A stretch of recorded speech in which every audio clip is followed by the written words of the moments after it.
Hi all, അസ്സലാമു അലൈക്കും. ഇന്ന് നമുക്ക് കടായി ചിക്കൻ ചെയ്താലോ? അപ്പോൾ നമുക്കതിൻ്റെ പ്രിപ്പറേഷൻസിലേക്ക് കടക്കാം. കടായി ചിക്കൻ ചെയ്യാൻ വേണ്ടി ആദ്യം നമുക്കൊരു കടായി മസാല തയ്യാറാക്കണം. അതിനുവേണ്ടി 1 ടേബിൾ സ്പൂൺ പെരുംജീരകം, 1 ടേബിൾ സ്പൂൺ മല്ലി, 1 ടേബിൾ സ്പൂൺ കുരുമുളക്, 1 ടേബിൾ സ്പൂൺ ചെറിയ ജീരകം, പിന്നെ ഒരു 4 കായ്മുളകും എടുത്ത് ഒന്ന് നമുക്ക് ചൂടാക്കിയെടുക്കണം. ഒരു പാൻ എടുത്ത് ജസ്റ്റ് ചൂടായാൽ അതിലേക്കൊന്നിട്ട് ഒന്ന് ചൂടാക്കിയെടുക്കുക. ഒരുപാട് നേരം വറക്കൊന്നും വേണ്ട, ഒന്ന് ജസ്റ്റ് ചൂടായാലും മതി.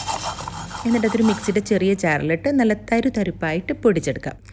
ഇതുപോലെ.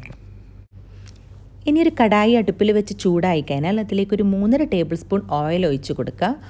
പിന്നെ ഒരു കഷ്ണം പട്ട, ഒരു കഷ്ണം പട്ടയില, ഒരു 2-3 ഗ്രാമ്പും കൂടി ചേർത്ത് കൊടുക്കുക. ഇതിലേക്ക് ഒരു 3 മീഡിയം സൈസ് ഉള്ളി ചെറുതായി അരിഞ്ഞതും ചേർത്ത് നല്ല പോലെ വഴറ്റുക. ഉള്ളി ഒന്ന് സോഫ്റ്റ് ആകുന്നത് വരെ വഴറ്റിയെടുക്കുക.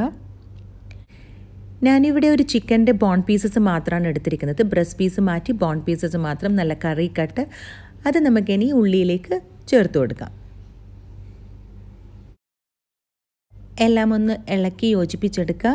ഇനി ഇതിലേക്ക് ഒരു 3 പച്ചമുളക് നെടുകെ കീറിയതും ഒരു 1.5 ഇഞ്ച് കഷ്ണം ഇഞ്ചിയും 6 അല്ലി വെളുത്തുള്ളിയും നല്ലപോലെ ഒന്ന് ചതക്കി ഇതിലേക്ക് ചേർത്ത് കൊടുക്കണം. ഇഞ്ചിയുടെയും വെളുത്തുള്ളിയുടെയും പച്ചച്ചുവ മാറുന്നത് വരെ ഒന്ന് വഴറ്റുക. ഇനി ഇതിലേക്ക് 2 table spoon Kashmiri chilli, 1/2 teaspoon മല്ലിപ്പൊടി, 1/4 ടീസ്പൂൺ മഞ്ഞൾപ്പൊടി, 1/4 ടീസ്പൂൺ ഗരം മസാലയും ആവശ്യത്തിന് ഉപ്പും ചേർത്ത് ഒന്ന് ഇളക്കി യോജിപ്പിച്ചതിന് ശേഷം അടച്ച് വെച്ച് ഒരു 10 മിനിറ്റ് നേരം ചെറിയ തീയിൽ വേവിച്ചെടുക്കുക. ചിക്കനൊക്കെ വേവുന്നത് വരെ. ഇതിൽ വെള്ളം ചേർക്കേണ്ട ആവശ്യമില്ല. ഈ ഒരു സ്റ്റേജിൽ ചിക്കനിൽ നിന്ന് തന്നെ വെള്ളം വരും. ഇനി ഇതിലേക്ക് 2 മീഡിയം സൈസ് തക്കാളി നല്ല ഫൈനായിട്ട് ചോപ്പ് ചെയ്തതും കൂടി ആഡ് ചെയ്ത് കൊടുക്കാം. ഞാനിപ്പോൾ ഇതൊരു ഫുഡ് പ്രോസസ്സറിലിട്ട് ചോപ്പ് ചെയ്തെടുത്തതാണ്. നിങ്ങളുടെ അടുത്ത് പ്രോസസ്സർ ഇല്ലെങ്കിൽ മിക്സിയുടെ ചെറിയ ജാറിലിട്ട് ജസ്റ്റ് ഒന്ന് പൾസ് ചെയ്തെടുത്താൽ മതിയാവും. അരഞ്ഞു പോവാതിരിക്കാൻ പ്രത്യേകം ശ്രദ്ധിക്കണം കേട്ടോ. ഇനി ഇതിലേക്ക് നേരത്തെ നമ്മൾ പൊടിച്ചു വെച്ച കടായി മസാലയിൽ നിന്നും 1 table spoon kadai masala add ചെയ്ത് കൊടുക്കാം. ഇനി ഒന്ന് ഇളക്കി യോജിപ്പിച്ചതിന് ശേഷം ഇതിലേക്ക് നമുക്കൊരു 1/2 ഗ്ലാസ് നല്ല ചൂടുള്ള വെള്ളം ചേർത്ത് എല്ലാം കൂടി ഒന്ന് ഇളക്കി അടച്ച് വെച്ചൊരു 10 മിനിറ്റ് നേരം ചെറിയ തീയിൽ വെക്കണം. ഈ സമയം കൊണ്ട് ചിക്കനിൽ മസാലയൊക്കെ പിടിച്ച് എല്ലാ ഫ്ലേവേഴ്സും ഇറങ്ങി എണ്ണയൊക്കെ തെളിഞ്ഞു വരും. ഇപ്പോൾ നല്ല എണ്ണയൊക്കെ തെളിഞ്ഞു വന്നിട്ടുണ്ട്. ഇനി ഇതിലേക്ക് ഒരു ചെറിയ ഉള്ളിയും ക്യാപ്സിക്കവും ഇതായി കാണുന്നത് പോലെ സ്ക്വയറായിട്ട് നമ്മൾ ചില്ലി ചിക്കനൊക്കെ ചെയ്യുന്നത് പോലെ കട്ട് ചെയ്തതും കൂടി ചേർത്ത് കൊടുക്കുക.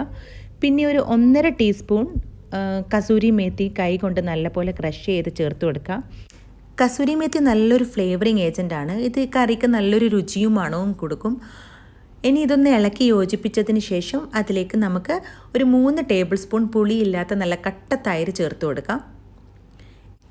ഇനി എല്ലാം പാടെ കൂടെ ഒന്ന് ഇളക്കി യോജിപ്പിച്ചതിന് ശേഷം അടച്ച് വെച്ച് ചെറിയ തീയിൽ ഒരു 2 മിനിറ്റ് നേരം വെച്ചതിന് ശേഷം നമുക്ക് തീ ഓഫ് ചെയ്യാം. അങ്ങനെ നമ്മുടെ കടായി ചിക്കൻ ഇവിടെ റെഡി ആയി കഴിഞ്ഞിട്ടുണ്ട്.